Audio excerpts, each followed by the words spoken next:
নমস্কাৰ বন্ধু বান্ধৱীসকল, আপোনালোকে সকলোৱে জানে যে সনাতন ধৰ্মৰ অন্যতম গুৰুত্বপূৰ্ণ প্ৰধান দেৱতাই হৈছে ভগৱান শিৱ।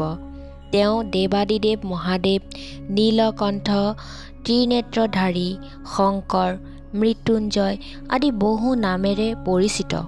ভগৱান শিৱই তেওঁৰ ভক্তসকলক তেওঁলোকৰ জীৱনৰ বিভিন্ন দিশত পথ প্ৰদৰ্শন কৰে আৰু আত্মশক্তিৰ বিকাশত সহায় কৰে।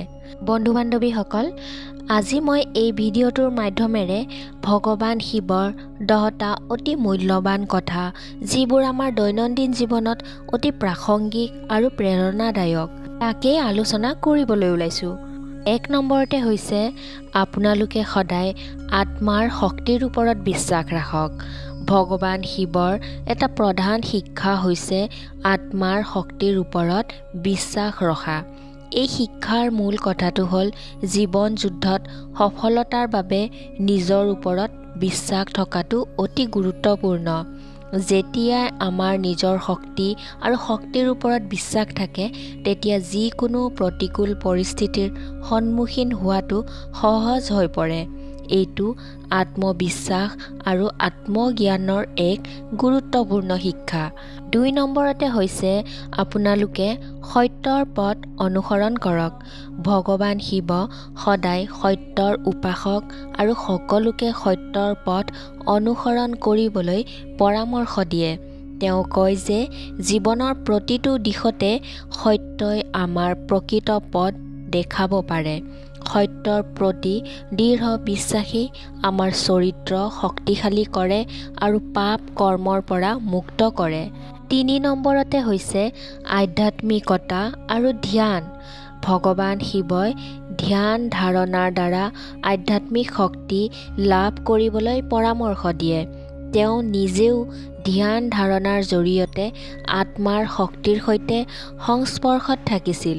তেওঁ কয় যে আধ্যাত্মিকতাই আমাৰ মনৰ গভীৰতা বুজিবলৈ সহায় কৰে। আমি যেতিয়াই আধ্যাত্মিকতাৰ প্ৰতি গুৰুত্ব দিওঁ, তেতিয়া আমি বুজিব পাৰোঁ যে জীৱনৰ অৰ্থৰ গভীৰতা। আধ্যাত্মিকতাই হৈছে জীৱনৰ চূড়ান্ত শান্তি, সুখ আৰু সমৃদ্ধিৰ পথ। বন্ধু বান্ধৱীসকল, 4 নম্বৰটো হৈছে কেতিয়াও মৃত্যুক ভয় নকৰিব। মৃত্যুক স্বাভাৱিকভাৱে গ্ৰহণ কৰিবলৈ ভগৱান শিৱৰ এয়া এক অতি গুৰুত্বপূৰ্ণ বাৰ্তা। তেওঁ কয় যে জন্ম মৃত্যু জীৱনৰ এক অবিচ্ছেদ্য অংগ। জীৱনটো হৈছে সাময়িক, গতিকে আমি কৰ্ম অৰ্থাৎ কামক গুৰুত্ব দিয়া উচিত। আমি নিজৰ কামৰ প্ৰতি সন্মান দেখুৱাব লাগে আৰু দায়িত্বশীলভাৱে কাম সম্পূৰ্ণ কৰিব লাগে। তেতিয়াহে আমাৰ জীৱন সফল আৰু পূৰ্ণতা সম্পূৰ্ণ হ'ব। 5 নম্বৰটো হৈছে নম্ৰতা আৰু কৰুণাৰ অভ্যাস। ভগৱান শিৱ সকলো জীৱৰ প্ৰতি অতি দয়ালু আছিল। তেওঁ নিজেও নম্ৰ। তেওঁ কয় যে নম্ৰতা আৰু মমতাই সমাজত শান্তি আৰু সম্প্ৰীতি বজাই ৰখাত সহায় কৰে।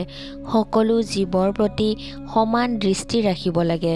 প্ৰতিটো জীৱৰ সৃষ্টিৰ এক বিশেষ উদ্দেশ্য থাকে, গতিকে কাকো সৰু বা ডাঙৰ বুলি গণ্য কৰা উচিত নহয়। সকলো জীৱকে সমানে গুৰুত্ব দিব লাগে।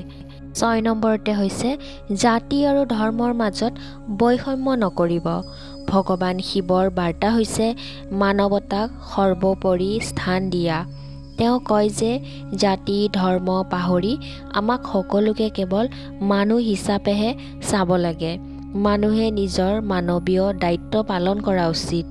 মানৱতা পালন কৰা মানে সত্য ধৰ্ম পালন কৰা। 7 নম্বৰতে হৈছে ভগৱান শিৱই কৈছে সদায় নিজৰ দায়িত্ব পালন কৰিব লাগে।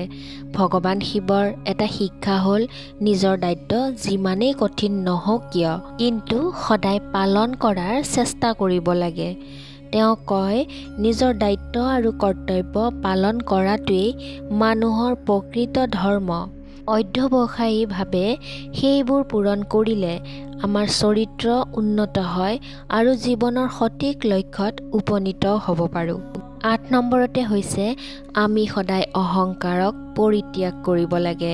ভগৱান শিৱৰ এটা গুৰুত্বপূৰ্ণ বাৰ্তা হ'ল অহংকাৰ পৰিত্যাগ কৰা। অহংকাৰে মানুহক অন্ধ কৰি ধ্বংসৰ পথলৈ লৈ যায়। অহংকাৰ পৰিত্যাগ কৰি নম্ৰ হোৱাটোৱেই প্ৰকৃত মহত্ব। 9 নম্বৰতে হৈছে আত্মনিয়ন্ত্ৰণ।